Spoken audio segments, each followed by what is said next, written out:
Friends అందరూ ఎలా ఉన్నారండి? బాగున్నారా? Welcome back to our channel HK vlogs Telugu. ఎవరన్నా ఫస్ట్ టైం మన ఛానల్ చూస్తుంటే ఫస్ట్ అయితే సబ్స్క్రైబ్ అయితే చేసేసుకోండి. అలాగే చూసిన ప్రతి ఒక్కళ్ళు ఒక లైక్ ఇచ్చేయండి. ఇది వచ్చేసి సండే రోజు అండి. ఇంకా సండే రోజు అక్కడక్కడ ర్యాండమ్గా అయితే వీడియో అయితే తీసాను, కంటిన్యూ ఏమీ తీయలేదు. ఇంకా సండే మా ఇంట్లో గుమగుమలు అనమాట. ఒక పక్కన చికెన్ అయితే తెచ్చారు. మార్నింగ్ బ్రేక్ఫాస్ట్ కూడా ఏం చేయలేదండి. ఇంక మార్నింగ్ వెళ్ళిపోయి చికెన్ తెచ్చారు. ఇంక వంట అయితే చేసేద్దామని ఇంకా బ్రేక్ఫాస్ట్ కూడా ఏం చేయలేదు. పిల్లలేమో లేట్గా లెగుస్తారు, ఇంకా వాళ్ళు అవి తిని మళ్ళీ వంట అంతా అయ్యేటప్పటికి లేట్ అయిపోతుందని మార్నింగ్ చికెన్ తెచ్చేసారు. వచ్చేసి హాఫ్ అయితే గ్రేవీ కర్రీకి అయితే మ్యారినేట్ చేసి పెట్టేశాను. ఇంకొక పక్క గ్రేవీ కర్రీ కూడా రెడీ అయిపోతుంది. ఇంకో పక్కన కొంచెం ఫ్రై లాగా చేయమన్నారని చెప్పేసి దానికి కూడా పెట్టేశాను. ఈ చికెన్ తేక ముందు ఎంత పెద్ద డిస్కషన్ అయిందో మా ఇంట్లో. ఆల్మోస్ట్ 2 వీక్స్ పైన అయిపోయిందండి చికెన్ తేక. ఇంక ఈరోజు చికెన్ తేనా, మటన్ తేనా, ఫిష్ తేనా అని చెప్పేసి ఒక హాఫ్ అన్ అవర్ పైన డిస్కషన్ అయ్యి ఫైనల్గా చికెన్ అయితే తెచ్చారు. ఫిష్ తెస్తే పిల్లలు అంత ఇష్టంగా తినరండి. మా పిల్లలకి పెద్దగా ఇష్టం ఉండదు, దట్టు అలవాట్లేదు, తినరు బాగా. ఇంకా మటన్ కూడా అంత ఇదిగా తినరు. చికెనే పట్టుకురా అని చెప్పాను. ఇంకా లాస్ట్కి చికెన్ అయితే తెచ్చారు. ఇంకా మసాలా కూడా అయిపోయిందండి. గరం మసాలా ఇంట్లో అవన్నీ చూపించాను కదా ఇందాక, అవన్నీ వేయించుకొని డ్రై రోస్ట్ చేసి మిక్సీ పట్టేసుకున్నాను. ఇప్పుడు వచ్చేసి అల్లం వెల్లుల్లి పేస్ట్కి నేను అల్లం వెల్లుల్లి పేస్ట్ వేసినప్పుడు కంపల్సరీగా కొంచెం ఎండు కొబ్బరి అయితే వేస్తానండి, ఎందుకంటే గ్రేవీ టేస్ట్ బాగుంటుంది. ఇవాళ కొంచెం బాదం పప్పులు కూడా వేసాను, కొంచెం గ్రేవీగా ఉంటుంది బాగుంటుందని చెప్పేసి. నిజంగా చెప్తున్నా, టేస్ట్ అయితే చాలా అంటే చాలా అదిరిపోయిందండి. నేను ఇంకా బయట మసాలాలు ఇంకా గరం మసాలా ప్యాకెట్స్ ఉంటాయి కదా, ఏమీ వాడలేదు, ఇంకా అచ్చంగా ఇదే వాడేసాను. ఇప్పుడు వచ్చేసి హాఫ్ దీంట్లోకి వేస్తాను, ఆ ఫిగర్లోకి అయితే వేస్తాను. ఇంక ఇలాగైతే ఉందండి. మీరు మీ ఇంట్లో సండే ఏం స్పెషల్స్ చేసుకున్నారో కింద కామెంట్ అయితే చేసేయండి. నేను చేసే ఫ్రై కూడా చాలా అంటే చాలా బాగుంటుంది. షార్ట్స్లో అయితే అప్లోడ్ చేశాను, ఎవరన్నా చూడని వాళ్ళు ఉంటే నా ఛానల్లో ఉంటుంది, చెక్ చేసేయండి. ఇంకా ఫ్రై కూడా అలా చేస్తూ ఉంటాను కంపల్సరీగా తెచ్చినప్పుడల్లా. మా వారికి అత్తయ్యకి అయితే బాగా ఇష్టంగా తింటారు ఫ్రై. ఇంకా పిల్లలకి నాకు అంటే ఇలా గ్రేవీ కర్రీగా ఉంటే ఇష్టంగా తింటాము. ఇంకా అందుకే అది ఆఫ్ ఇది ఆఫ్ అయితే అలా చేసేస్తూ ఉంటాను. రెండు చాలా బాగుంటాయి. నాకు ఎందుకో చికెన్ కర్రీ వండిన రోజు కన్నా తర్వాత రోజు ఇంకా టేస్టీగా అనిపిస్తుంది. మీకు కూడా ఎవరికన్నా ఇలాగే అనిపిస్తుందా? అయితే కింద కామెంట్ చేసి చెప్పేయండి. నేనైతే కొంచెం తర్వాత రోజుకి దాచుకుని మరీ తింటామండి, అలాగైతే ఉంటుంది. ఇంక గరం మసాలా మిక్సీకి పట్టేసుకున్నాను కదా, అదైతే ప్లేట్లో వేసుకుని చల్లారిపోయాక ఇలా బాక్స్లోకి అయితే వేసుకొని మూత పెట్టేస్తానండి. ఇది నిల్వ ఉంటుంది. చల్లారాక ఇలా కొంచెం డబ్బాలో వేసేసుకుంటే నిల్వ ఉంటుంది. ఒక 1 మంత్ పైనే ఉంటుంది నిల్వ. ఆల్మోస్ట్ ఒక 15 డేస్కి లేకపోతే 1 మంత్కి వేసేసుకుని పెట్టేసుకుంటే సరిపోతుంది. చూసారా ఎంత క్రీమీగా వచ్చిందో గ్రేవీ కర్రీ. ఇంకా మీకు వాటరీగా ఇష్టం లేదన్న వాళ్ళు ఇక్కడ వరకు చికెన్ అయితే కుక్ అయిపోతుందండి ఆల్మోస్ట్. ఇంక ఇక్కడితో ఆఫ్ చేసేసుకోవచ్చు. కాకపోతే మా పిల్లలకి మా వారికి కొంచెం గ్రేవీ ఎక్కువ ఉండాలన్నమాట. పీసెస్ కన్నా ఎక్కువ గ్రేవీ తింటారు వీళ్ళు. ఇంక అందుకనే నేను కొంచెం వాటర్ కూడా యాడ్ చేసుకుంటాను. ఇలాగా ఇందాక చికెన్ మ్యారినేట్ చేసి పెట్టిన గిన్నె ఉంది కదా, దాంట్లో వాటర్ అయితే పోసేసుకున్నాను, అదైతే వేసేసుకుంటున్నాను. ఇలాగా ఆల్మోస్ట్ అందరూ చేసినట్టే, కానీ నాకు చిన్న డౌట్ వస్తుందండి. ఇప్పుడు వీడియోస్ అది చూస్తూ ఉంటాను కదా, దాంట్లో చికెన్ కర్రీలో టమాటాలు వేస్తారు, అది బాగుంటుందో లేదో తెలియదు, కానీ నాకు విచిత్రంగా అనిపిస్తుంది. ఎందుకంటే మేము వేసుకోము టమాటాలు అవి, అందుకే వేస్తారు కదా, ఏమన్నా స్వీట్నెస్ పులుపు అలా ఉంటుందేమో, బాగుంటుందో లేదో అని నాకు ఒక డౌట్ అనమాట. ఇంక ఇదిగోండి ఫ్రై.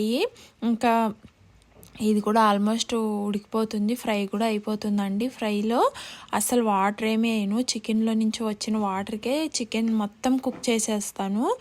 పైన అయితే క్రిస్పీగా ఉంటుంది, లోపల జ్యూసీగా చాలా అంటే చాలా బాగుంటుంది ఇది ఫ్రై అయితే మాత్రం. ఇంకా పులుసు కూడా చెప్పక్కర్లేదు, అంత సూపర్ డూపర్ టేస్టీగా ఉంటుంది. నేను ఇంట్లో రెడీ చేసుకున్న గరం మసాలా కూడా యాడ్ చేసేసుకుంటున్నాను లాస్ట్కి. ఇంకొంచెం దగ్గర పడ్డాక కొత్తిమీర కూడా యాడ్ చేసేసుకుంటాను. ఇంకా చెప్పాను కదా టమాటాలు వేసుకుంటారండి, నాకు అర్థం కాదు టమాటాలు వేసుకుంటే టేస్ట్ ఎలా ఉంటుందో. నేను అసలు ఎప్పుడు వేయము టమాటాలు అవి. ఇంకా అత్తయ్య మటన్ కర్రీ చేసినప్పుడు ఒక కాయేమో వేస్తారు, కానీ పెద్దగా వేయను టమాటాలు నాన్ వెజ్ కర్రీలో. అది ఒక్కొక్కళ్ళు ఎగ్లో వేసుకుంటారు, చికెన్లో కూడా వేసుకుంటారు, వీడియోస్లో చూస్తూ ఉంటాను కదా జనరల్గా, అది చెప్తున్నాను. ఇంకా ఇదిగోండి ఫ్రైలో అయితే ఇంకా లాస్ట్లో జీడిపప్పు, పచ్చిమిరపకాయలు, కొత్తిమీర, కరివేపాకు ఇవన్నీ వేసేసి ఇంకొక 5 మినిట్స్ బాగా వేయించుకుంటే భలే ఉంటుందండి టేస్టు. ఖచ్చితంగా ఒకసారి అయితే మీరు కూడా ట్రై చేసేయండి. వీడియో ఉంది, నేనైతే షార్ట్లో అయితే అప్లోడ్ చేశాను చూడండి. ఎవరన్నా లెగ్ పీస్లు అయితే మా పిల్లలకి చాలా ఇష్టము. ఇంకా తెచ్చినప్పుడల్లా ఒక్కొక్కసారి లెగ్ పీస్లు అయితే తెస్తారు. ఇంకా పిల్లలిద్దరికి ఒక్కొక్క లెగ్ పీసు, అది కూడా నేను ఫ్రైలో వేసేసా. ఇంక మధ్యాహ్నం అయితే లంచ్ చేసేసి ఇంకా రోజల్లా ఏదో ఒక పనే సరిపోతుందండి. సండే అన్నమాట, కానీ సండేనే బిజీగా ఉంటాను. ఇది వచ్చేసి నెక్స్ట్ డే మార్నింగ్ మండే అనమాట. ఇంక మండే రొటీన్ అనమాట. సండే టైం ఉండదండి పిల్లలకి హెడ్ బాత్ చేయించడం, ఇంకా వంట చేయటం, ఇవన్నీ టైం అలాగే అయిపోతుంది. ఇంక వీడియో తీసేయటానికి కూడా టైం లేదు. ఇంక ఇది వచ్చేసి నెక్స్ట్ డే మార్నింగు ఇంకా లెగిసి ఫాస్ట్గా వంట చేస్తున్నాను. ఎందుకంటే ఈరోజు నేనైతే బళ్ళారి వెళ్ళాలి. మా పిన్ని వాళ్ళు ఒక చిన్న పూజ అయితే పెట్టుకున్నారండి. మా బాబాయ్ కాశీ వెళ్ళి వచ్చారంట. ఇంకా అందుకని భోజనాలు పెడతారు కదా, అలా పెట్టుకున్నారు. ఇంకా రమ్మన్నారు. ఇంకా మా వారికేమో అసలు ఖాళీ లేదు, పొలంలో పని ఉంది, వెళ్ళాలి నేను, నువ్వు ఒకటే వెళ్ళొచ్చేయన్నారు. ఇంక నేను ఒక్కదాన్నే వెళ్ళాలి. అత్తయ్య ఏమో బస్సులు ఎక్కలేరు, దిగలేరు. ఇంక నేను అందుకే ఒక్కదాన్నే వెళ్తున్నాను. ఈవినింగ్ కల్లా వచ్చేయాలి. పిల్లల్ని స్కూల్కి పంపేసి ఇక్కడ వంట అంతా చేసి పనులన్నీ కంప్లీట్ అయ్యాక వెళ్ళాలి. మళ్ళీ ఈవినింగ్ పిల్లలు వచ్చేసేసరికి రావాలని ప్లాన్ ఉంది, ఏమవుతుందో చూడాలి. ఇక్కడ వచ్చేసి బ్రేక్ఫాస్ట్ వచ్చేసి ఇడ్లీ అండి ఈరోజు. ఇంక ఇడ్లీకి అయితే పప్పులు అవి ఏం చేస్తున్నాను చట్నీకి. ఇంకో పక్కన పిల్లలకి పాలు అయితే కలిపేస్తున్నాను. ఇంకా పచ్చడి మిక్సీకి వేసేసి ఇడ్లీ కూడా వేసేసాను. ఇంకో పక్క వచ్చేసి పిల్లలు అయితే లెమన్ రైస్ అడిగారండి. ఇంకా దానికి కూడా రైస్ అది కుక్ చేసేసాను. ఒక పక్క తాలింపు పెడుతున్నాను. ఈ కుక్కర్లో వచ్చేసి బంగాళదుంపలు అయితే వేసాను ఫ్రై చేద్దామని చెప్పేసి, కర్రీ కోసం అని చెప్పేసి. ఇదిగోండి ఇక్కడైతే లెమన్ రైస్ ప్రిపేర్ చేస్తాను. వీళ్ళ స్కూల్లో ఒక రూల్ ఏంటంటే ఇంక బ్రేక్ఫాస్ట్లో ఏం తెచ్చుకోకూడదు. లంచ్ బాక్స్లో ఓన్లీ రైస్ ఐటమ్సే తెచ్చుకోవాలంట. రోజు ఒక్కొక్క రైస్ ఐటమ్ ఏముంటుందో అర్థం కావట్లేదు నాకైతే. ఒక్కొక్కసారి పిచ్చెక్కేస్తుంది వీళ్ళకి లంచ్ బాక్స్ పెట్టాలంటే. ఇంకా అలాగే ఒక్కొక్క రోజు ఒక్కొక్కటి అయితే పెడతాను. కర్రీస్ అయితే తినరండి, కలుపుకొని సరిగ్గా తినటం రాదు. ఇంకా పప్పు, సాంబార్ ఇలాంటివన్నా కొంచెం తింటారేమో, చూడాలి, ట్రై చేయాలి నెక్స్ట్. ఇంకా ఇడ్లీలు ఉడికిపోయినాయి కదా, ఇంకా అందరికీ పెట్టేస్తున్నాను. మావయ్యకి, మా వారికి అది ఇచ్చేస్తున్నాను. ఇలాగా చట్నీ అయితే వేసేసి. ఇంకా ఈ రోజు వీడియో ఏంటో ఆ మొత్తం వంటింట్లో పనే సరిపోయిందండి నాకైతేని.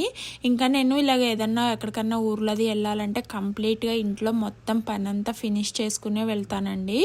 ఇంక ఈవినింగ్కి వచ్చేస్తాను కదా, మొత్తం ఇల్లంతా క్లీనింగ్ కానీ, గిన్నెలు క్లీనింగ్ కానీ, వంట పని మొత్తం అంతా చేసి పెట్టి వెళ్తాను. మళ్ళీ అత్తయ్య చేసుకోలేరని. ఇక్కడ వచ్చేసి చాలా పెరుగు అయితే ఉండిపోయిందండి, దాన్ని అయితే తాలింపు పెట్టేస్తున్నాను.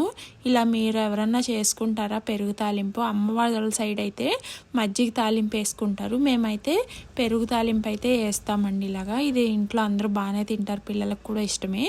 ఇంక ఇది చేసేసి ఇంకో పక్కన అదే ప్యాన్లో పొటాటో ఫ్రై కూడా చేసేస్తున్నానండి. ఒక పక్క టైం అయిపోతుంది, పిల్లలేమో స్కూల్కి వెళ్ళిపోయారు, వాళ్ళకి అన్నీ సర్దేశాను.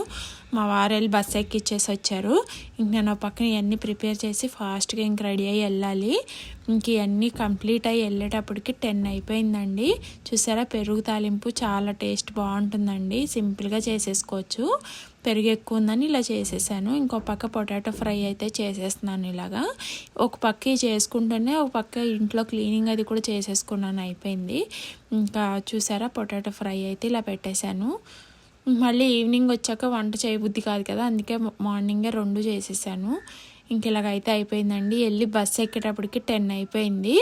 ఇంక ఈరోజు వీడియో అయితే ఇంతేనండి. నచ్చితే లైక్ చేయండి, షేర్ చేయండి, సబ్స్క్రైబ్ చేసుకోండి. ఈ వీడియో మీకు ఎలా అనిపించింది అన్నది కామెంట్ చేసేయండి. Bye, thank you for watching, take care.